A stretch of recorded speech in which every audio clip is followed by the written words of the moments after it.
Long time streaming? Nah, I just got started. Oh, friggin', have I been streaming for a long time, you mean? Like...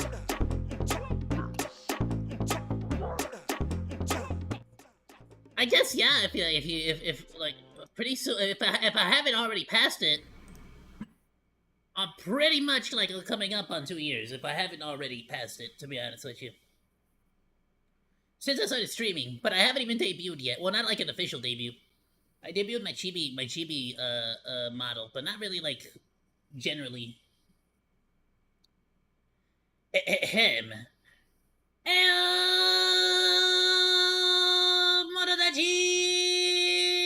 I hope you're all having yourself a wonderful, fantastic, extra spectacular, and positively amazing day today.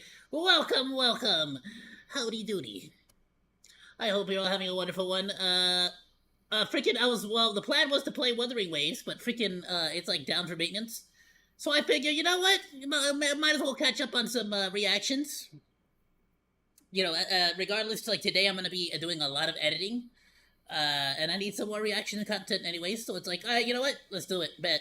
That way I can, like, edit a bunch of stuff, have it ready ahead of time, upload all of it, and then I can focus more on the, like little stuff like the new models I want to do for Bannana myself, as well as, like, get some more, make some new body pillows. That'll be fun. And then, you know, just, like, some other, like, little projects that I've been working on that I want to, like, get to. So check it out, Motodachi, while we wait for Wuthering Waves. Maintenance to finish up. I wanted to check out some Lindsay Nicole videos. She makes an amazing, like, history as we know it type, like series, which I watch all the time. They're, like, super long, though, so I probably can't react to them, but go watch those. In the meantime, though, I'm gonna watch some of her other stuff. And what better way to start off than by watching the monkiest monkey, Gigantopithecus. A Gigantopithecus like me can learn to be human too. Ooby-doo. I want to be like you. I want to talk like you, walk like you, that too. Humans used to exist due to fossilized teeth found of this extinct ape. Oh, They yeah? were twice the size of modern human teeth, and seem to correspond to a creature that could get to 10 feet tall and weigh 1,000 pounds. It's called Gigantopithecus. Bro, I like the other one better. Found of this extinct ape. They were twice was the not as size cool. of modern human teeth, and seem to This one's cool. I like this one. This one nice. That's a cool Gigantopithecus. correspond to a creature that could get to 10 feet tall and weigh 1,000 pounds. It's called Gigantopithecus, the largest ape to ever exist, that we know of. The discovery of Gigantopithecus is one that captivated the world for decades, leading to a boom period of excavations to find more of their remains. It's a story of mystery and confusion, and even thieves of another species. Today I'm going to tell you this story, and tell you everything we know about the perplexing Gigantopithecus. Let me start off by providing some context. So fossils have only been studied as fossils for a period of like hundreds of years, but they have been used as an ingredient in traditional Chinese medicine for thousands of years, just under a different name, dragon bones, or dragon teeth, and were historically pretty easy to purchase from local drugstores. And in the mid-1800s, scientists started looking into these dragon teeth, now with the understanding that they were fossils. And in 1935, a scientist named Gustav von Königswald killed that. Purchased 2 isolated molars from a traditional Chinese drugstore in Hong Kong. Immediately, they were weird as Sorry, go back. I missed that last bit, but, sorry, I'm, like, freaking adjusting some freaking stuff here on the stream. What is. I'll freaking fix that later. Who cares right now? and were historically of years about the to a boom. Yeah, so I kinda Chinese medicine for thousands of I years. kind of was, like, really surprised when I learned that not only this, but I believe, what is it? Freaking, was it Spinosaurus that was in China, too? Just under a different name. It's like, damn, Dragon China, you bones, got all the cool ones. Dragon teeth. And were historically pretty easy to purchase from local drugstores. And in the mid-1800s, scientists started looking into these dragon teeth, now with the understanding that they were fossils. And in 1935, a scientist named Gustav von Königswald killed that. Purchased 2 isolated molars from a traditional Chinese drugstore in Hong Kong. That is kind of a cool little knowledge piece, though, isn't it? Immediately, they were weird as fuck. I mean, messed up, right?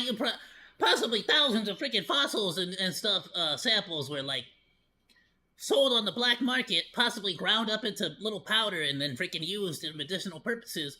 But it's like, it's just a weird, like, it's kind of like the, how the Spinosaurus, like, you know, they even lost that one in, like, World War II. It's like, you know, it's got a history to it. They looked like modern ape teeth, but were obviously giganto. He knew he was holding the teeth of a giant ape no one had ever described before, and so he described them as a new species, Gigantopithecus blacki, with the genus name Gigantopithecus translating What's that mean? What's that supposed to mean? to giant ape, and the species named Blackie in honor of a paleoanthropologist who had recently passed, named Davidson Black. He was responsible for some of the earliest contributions. Okay, but how do you get Blackie from Black? His name is Black, not Blackie. Why do to the study of human evolution in China. So, Gigantopithecus blacki. Over the next Is Blackie actually the Latin word for black? years, other large ape teeth purchased from these drugstores were collected and assigned to Gigantopithecus. So, then the next step became to figure out where these teeth came from regionally so they could find and learn new cool shit. And von Koenigswald was able to narrow it down to 2 regions just north of Hong Kong in southern China, either Guangdong or Guangxi, or both, based on material found in the teeth of Gigantopithecus. At the same time, scientists were just starting to explore cave sites in... And it's like, it's not exactly easy to ask the black marketeers, like, hey bro, like, you know, turns out this resource that you've been selling for like a bunch of money is actually a fossil, and I need you to tell me like where it's at, so I can go and collect them all. Like, you know, you gotta like, you know what I'm saying? Like, he's not gonna give away his best location, his resources. Like, what? In southern China, and were able to confirm von Koenigswald's suspicions. After looking into records of imports and exports and whatnot, the researchers had a nice, concise list of 300 possible cave sites the teeth could have come from. And in 1956, 21 years after the original discovery of Gigantopithecus, scientists found the first on-site remains in a cave called Heidong. Heidong means dark cave because it was a dark as fuck cave. No light reached the inside of the cave, which is... You know what? Say what you will about the Chinese, but they know how to name their caves. That's a dark... You see that cave? You see how dark it is? Yeah. We call that the dark cave. Oh, shoot. That's cool. Alright. Now let's just name the other 299. Crazy to think about. Like, imagine you're one of those researchers. That's the not-so-dark cave. Shit, but you're looking for this giant ape, you come across the remains, and now all of a sudden you know that this massive animal that is somewhat related to you, possibly an ancestor to you, because that's what they thought at the time, was walking around and possibly living exactly where you are thousands of years ago. Like, that is fucking nuts. Okay, so then, that same summer, totally separate from these excavations... Just so basically what you're saying is, Monkey is superior. Obviously. A local was digging in a different cave for fertilizer and came across a shit ton of teeth. Dragon teeth, as well as a mandible. Or a jawbone. Tried selling them as dragon teeth, but was unsuccessful, because I think at this point, that wasn't really allowed anymore. You wouldn't download a dragon bone. So, turned out he accidentally... I absolutely would. I'm gonna be honest with you, even as a child, anytime I saw those advertisements where they were like, yo, you wouldn't download a vehicle, you wouldn't download a car, you wouldn't download it. It's like, yeah, I would. If I could, yeah. I mean, yeah. It's like, you wouldn't download a house. Absolutely, I freaking would. Without a shadow of a doubt.